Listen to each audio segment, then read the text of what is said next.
Magandang hapon sa lahat. Dito na po tayo sa mga awit 35:26.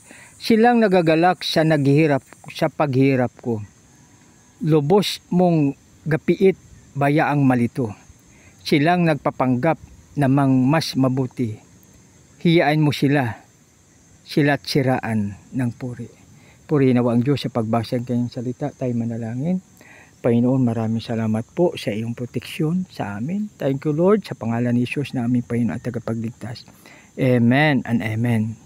So, dito mga kaibigan, sa 2026, silang nagagalak sa paghirap ko. Alam mo minsan, no? So, mayroong mga tao na nagagalak kung isang tao ay naghirap. Subalit pag ito ay hindi po pala tama. Kasi ayaw ni Lord, no?